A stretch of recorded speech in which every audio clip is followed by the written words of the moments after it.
And I'm a graphic design major, but my love has always been drawing and painting specifically. So and this year I'm taking a special topics of painting class, which is all about installation, which is taking a space and basically creating your own, or converting it into your own space, building your own art. For this, my tentative title for the series of work is Studies of the Human Body in Motion Through Art and Science. This is developed from naturally my love of both art and science. As I've always been a primarily visual learner, I've always loved drawing, whether I was outside doodling in my sketchbook or in class doodling in the margins of my notes. And I always had a habit of, while I was listening in class, be it science, history, whatever it was, I would draw while the teacher was talking. Sometimes my drawings didn't always reflect what the teacher was talking about, but it always helped me to focus on the material and in a weird sort of way able to, I could visualize what I was learning and understand it better. And through this particular series, I faced many problems, which I had to resolve by conducting my own in-depth scientific research through the internet. I actually went to the library at Jacksonville State University, checked out textbooks on all sorts of subjects from particle physics to human anatomy to really get into the nitty-gritty, into the material that I was depicting. And this is sort of the fruits of that labor of research and my own artistic vision.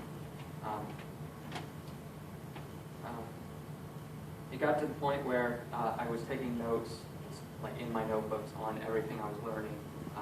And I had these pages and pages of notes, but no art yet to show.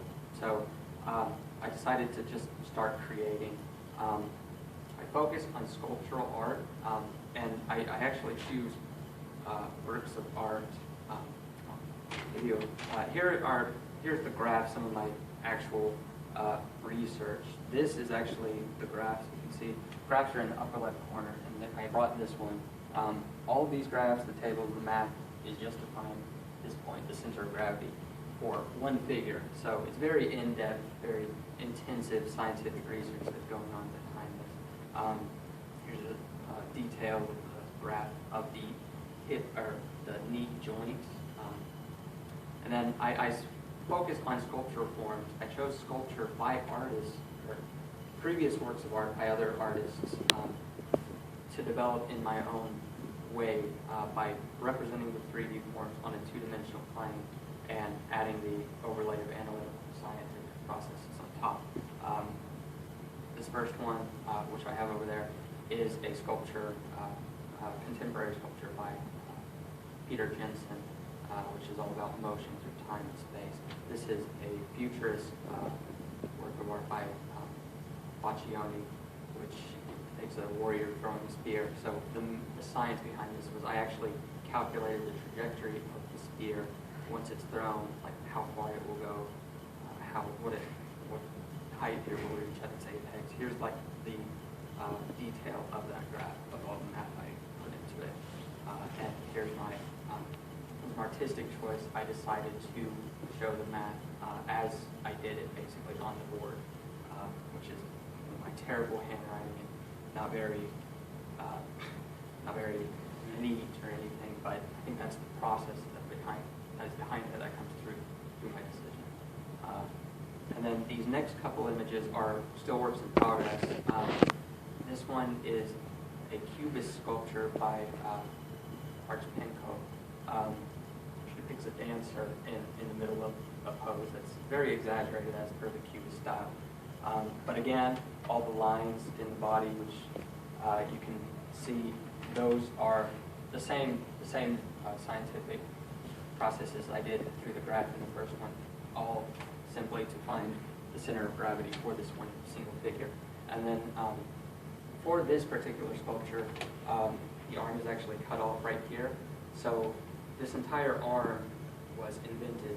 I invented it with the bones, and I think I'm going to go over the bones and show the musculature and maybe the nerves, blood vessels, to get a really in-depth view of the science behind the figure form.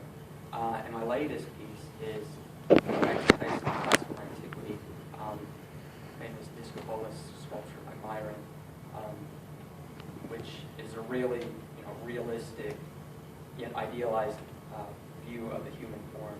And through this, I'm going to delve more into the human anatomy.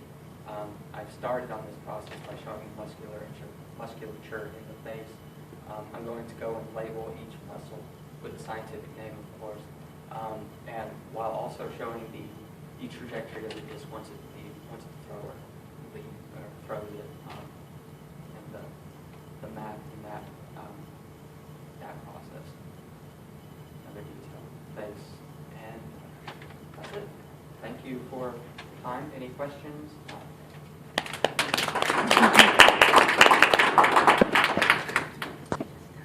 Right, then I guess I will pass this on to whoever wants to take it.